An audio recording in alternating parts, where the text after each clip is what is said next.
Well, it's another year and another anniversary video. Although this is not a retrospective video where I'm going through a whole series of videos just to illustrate how far Sonic has come since 1991, but at the same time, I feel like it's important to catalogue the perspective of my thoughts of this great franchise, of this long-lasting character, just so that, you know, we can see the reflection year upon year. And, you know, I think it's good to make these things just so you could look back at these later on in years, just to see, you know, where your head was at, you know, what your thinking was. I'd say in the last few years, it's not been a bad time to be a Sonic fan. I'm enjoying what Sega, Tyson Geese have been doing with these Sonic Mania adventures, with just these, you know, these little animated shorts that just takes it back to classic Sonic. I feel like this is what would happen if you have the concept of the classic Tom and Jerry cartoons meets classic Sonic, and the two go together surprisingly well. Similar thing where with what you're seeing with Team Sonic Racing, and you can tell they love what they're doing with that. But seriously, what is this obsession with Big the Cat? I mean, there's nothing wrong with the character, but my two favorite characters, straight and simple, Sonic and Sally. You know, Big, he probably doesn't rank into my top 10, and for context, that's not to say that I dislike the character, it's just Big's not my thing. You know, I don't dislike him, but he's just not my thing. As for Team Sonic Racing, I'm still in the midst of playing that. It is a bit of a step up from the last entry for Sonic Racing, which was Sonic Racing All-Stars Transformed, which I'll give them credit for that. That was different. This one, I like the fact that they actually delayed this, so that the developers could actually get this as polished as possible. And again, it makes sense because, you know, far too often developers will put out a game that's not even 100% ready, or maybe not even 95 or 85% ready, and they just put out says, oh, this will work. Here's the thing. If you make your audience wait for a delayed game, that means that you're going to be rewarded, because with patience comes reward. If you put out a rushed game too quickly, then you're just setting yourself up for disaster, because... And then, you know, it's like this other thing, because Randy was telling me a while ago, I forget the name of the developer in question, which shows you how much care I give for these developers. But it's the fact that they say, oh, they'll put half of the game now and just release it via the rest of it via DLC. And I'm like, why not just make a full game? You know? Because that's what Christian Whitehead did with Sonic Mania 2 years ago. The amount of times that game was delayed, it wasn't quite on par with WWF Attitude from back in the day, because that game got delayed so many times for the PlayStation 1 that I lost count. But at the same time, Sonic Mania was worth the wait. Sonic Forces, not so much. Team Sonic Racing, like I say, I'm enjoying it. And easily and equally, the movie could be well worth the wait. Now, we've all seen the trailer. We've all seen the design. We've all said our piece about Gangsta's Paradise being the underplaying theme for the trailer. Let's not go over it again, folks, because that's been done to death. But here's the thing. The movie trailer knew what it was doing. Paramount Pictures and Sega, they knew what they were doing because it's brilliant marketing, because it got people talking. Sure, the trailer was close to 500,000 dislikes last time I looked, but it had 32 million views. It was one of the most talked about movie trailers on YouTube, to the fact that even Dave Cullen of Computing Everything was talking about this. Double Toasted were talking about this. It's probably one of the, past Sonic Mania. Now, this doesn't necessarily mean to say that Sonic became relevant again in the whole pop culture, zeitgeist and what have you, but everybody knew his name again. Everybody knew who he was. As for the design, look, how do I put this? I'm not attacking it, but I'm not defending it either. We knew what we were going to be getting when they said they were going to be having a realistic take on his design. Because the whole the unibrow eye, it won't translate into live action film. Now, some would make the argument, why not just make an animated movie? I do agree with that perspective, but some people like to toy with the idea of a live action Sonic movie. I would at the very least like to see the whole movie before I judge it for 1 second. Because you can't judge a movie upon one trailer. Because if that were the case, if I was to judge Jurassic Park 3 just by its trailer alone, then I would have said, then you could say it was an, Oscar-winning material, when in truth we all know that was far from the truth. So, I don't know.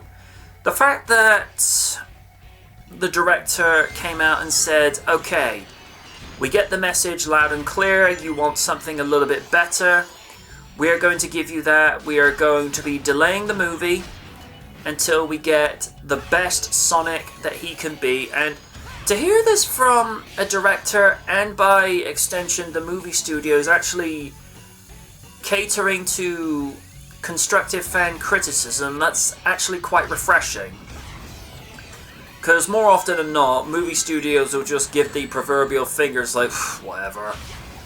But from what I understand, Matt Fowler, I believe the director's name is, he comes from an animation background himself, and Sonic the Hedgehog is his debut movie as a director.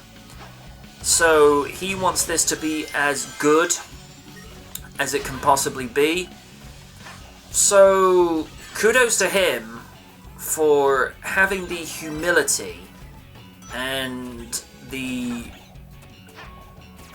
class to say, okay, we can do this better. And it's just like, well, damn. So that's promising, and that's going to be like a St. Valentine's Day hit, because they've rescheduled the movie to be February 14, 2020. We're just going to have to wait and see. I have faith, at the very least, it'll be a watchable movie at the very least, because the only decent video game adaptation that I can think of, and this is just on my own personal recollection, that did well, was the first Tomb Raider movie. I don't know what the reboot is like, so I'm not going to give an opinion on it. The second Tomb Raider movie, Could have been worse. Could have been a lot better though. But I will defend the first movie substantially because I felt that Angelina Jolie was almost ideally cast to play Lara Croft because she definitely had the wit, the mannerisms, and she had the right figure to play Lara Croft. Because it was almost like she leapt off of the video game screen and into live action. And also having Chris Barry in there as her butler was just perfect casting because you know, Chris Barry's a decent actor. And then, you know, and then there's also this other rumor that they're going to possibly remake Sonic Adventure. Now, September 9 this year will be 20 years to the day since Sonic Adventure first showed up in the Western world. And that was around a time in the US and the UK where Sega were taking that leap from going from a 32-bit from the Sega Saturn and over to the Dreamcast, and Sega were in uncharted waters back then because Nintendo were sitting comfortably with the 64-bit with the N64, but to, you know, skip a generation and go straight to 128-bit, they were the first ones to do that.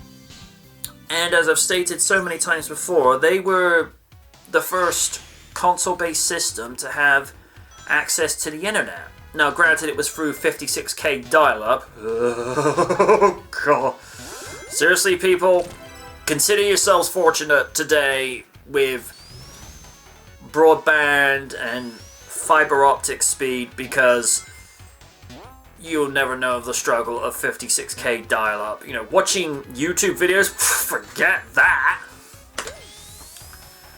Back in the day, if you wanted to download videos off of anywhere, consider yourself fortunate if you could download a 10 meg video within the space of 20 minutes. And I'm not joking either. So downloading, say, a gigabyte for something like off of Steam, that would have been laughed at. But again, off topic. I remember playing Sonic Adventure for the first time. I actually played it on what we refer to back then as a play before you pay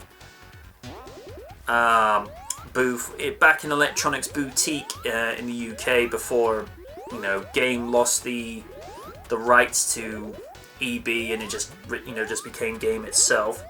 And that was up on the top floor of the galleries. And first impressions on playing Sonic Adventure, I mean, back then the graphics were mind-blowing.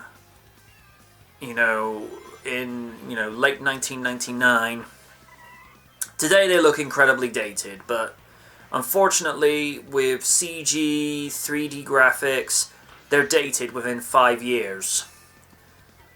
But playing it around that time, thinking about everything that Sonic had done up until that point, because by that point, at the end of the 90s, Sonic was only, as a franchise, was only 8 years young. So as a franchise, he was still relatively new.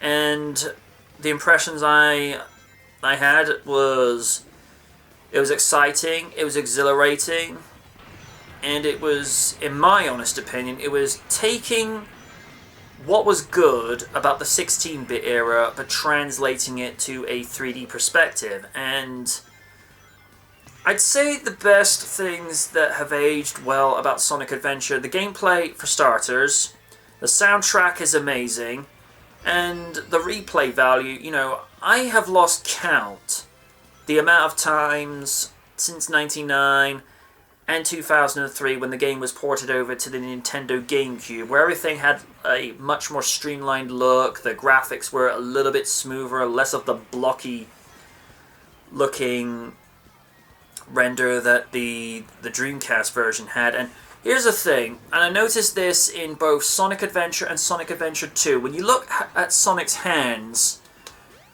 in the DC version, it looks like they're all, you know, almost glued together. Whereas over future games, the fingers are actually, you know, spread apart.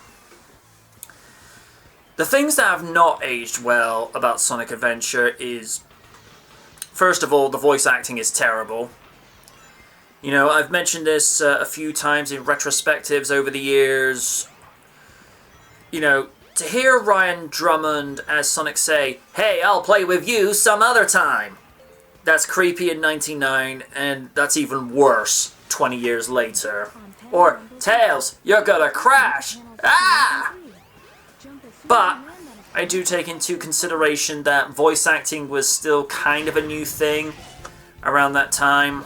And, you know, outside of Jaleel White and Nathan Burke, you know, Ryan Drummond was the first English-speaking voice actor to play Sonic in a video game. So, and video games, I feel, weren't being taken as seriously until maybe the midpoint of the last decade.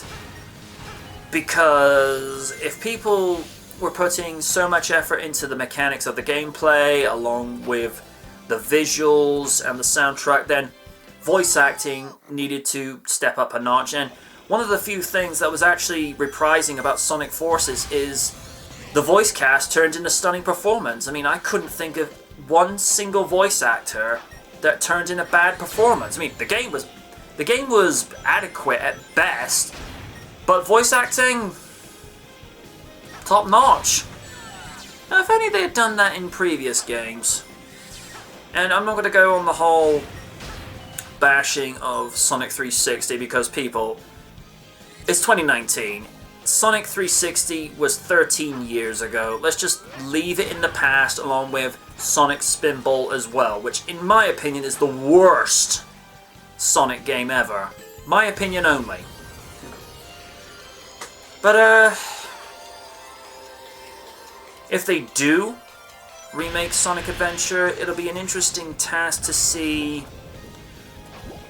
what they can do to make it better. I mean, we've seen how remakes have done, particularly with the very popular and very commercially successful Resident Evil 2 remake, where they literally get everything to look like 1998 down to the smallest detail. That's dedication. And I think if they do decide to remake Sonic Adventure, I think, in all honesty, make it feel like 1999 with regards to fashion, soundtracks, and just the general aesthetic, but just really play up the quality on voice acting, the visuals, and most importantly, get the gameplay mechanics and physics done properly. Because that was what failed Sonic Forces. And replaying Sonic Unleashed recently, I've noticed in certain places it takes a little bit of effort just to get Sonic to stop. Because this was something that also really brought down Sonic the Hedgehog 4 episodes 1 and 2. Because you could never get a full handle on his motion. And Generations, as much as I love that game, and I do speak highly of it, the physics is another thing that befell that game, which, particularly when you're trying to get either Sonic to stop in specific places so that you wouldn't fall down and lose another life, it really hampers the gaming experience.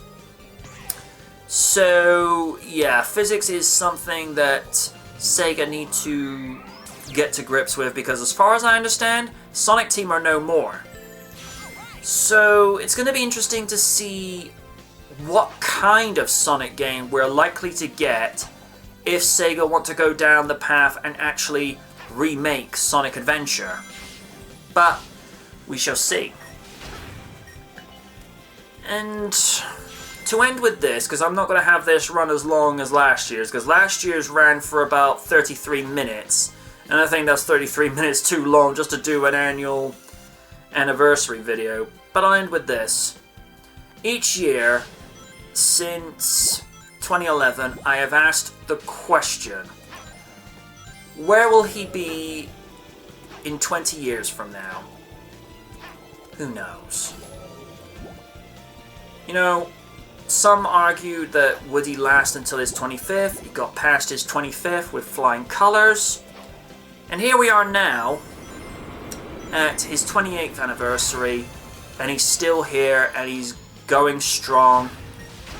Maybe stronger than ever, because Sonic does seem to be on the rebound lately. And I think that's just down to Sega actually waking up and smelling the coffee and feel like, hey, let's not rush things so much anymore. Let's actually take our time. Let's actually, you know, get everything lined up in a row properly. And let's actually focus on quality rather than rushing out for a deadline. Because, folks, when you rush it, it's going to be sloppy. I would go into the references of how many games that have been rushed, but that's treading over old ground, and I would rather not do that. So, I'm pleased to say that he's made it through another anniversary, and in about 4 years, yeah, 4 years, it'll be the 30th anniversary of not only the adventures of Sonic the Hedgehog, but also my personal favourite animated series, and that is Sonic the Hedgehog, also known as Satan. I'd like to see that show get a revival, but I don't know. I'm not gonna hold my breath on that, and 9 times out of 10, it's not worth it. Really messes up your respiratory system as well, but you get the point I'm getting at. And, you know, later this year, it's the 11th anniversary of Sonic Unleashed. Now, that's a game I want to revisit, because I feel like that game is highly underrated. But then again, it was coming off of the heels of that game, and Sega needed to rebound, and, you know, that game just gets needlessly bashed for no reason, and I don't think it's necessary. So, we shall wait and see what not only the movie brings us next year, but maybe later this year we will get the remake for Sonic Adventure, or maybe next year. I don't know. All I'm going to say is, if you're going to remake SA1, take your time with it. Take a year, take 2 years, take 3 years if you have to. Do as Christian Whitehead did with Sonic Mania. Give this thing such a polish that it has a shine. Because we don't want to see rushed games anymore. We want to see games that are so perfected that they'll be worth the wait. Because if you have to delay a game, that means you are actually taking the time and the care to make sure that this thing is ready for, you know, for when it's actually finally released, because we don't want rush jobs anymore. I mean, we saw what happened because Sonic Generations was a rush job as well, because you felt like there were things in that game that could have gone on longer. The game was too short. Sonic Forces, there's an example of a rush job. And they also had like a whole bunch of new developers that this was their first game working on, and they didn't really know what they were doing so much. So, yeah, Sega, Sonic Team, take your time. Seriously, just take your time. If it takes you 2 years to make Sonic Adventure, the remake, feel like Sonic Adventure, then take 2 years. It'll be worth the wait. Because wise man once said, good things come to those who wait. And I think a delay, it'll be worth it. So I shall leave this video by saying, as I do pretty much every year, for what I consider one of the greatest video game franchises, and as I've stated on a few times before, one of the greatest superheroes, because super speed is a superpower, and he is a hero, so therefore, in my eyes at least, he is a superhero. Sonic the Hedgehog, happy 28th anniversary. You're still number one. And I look forward to the movie next year. Until next time, folks, good night from the night, and happy birthday to Sonic the Hedgehog.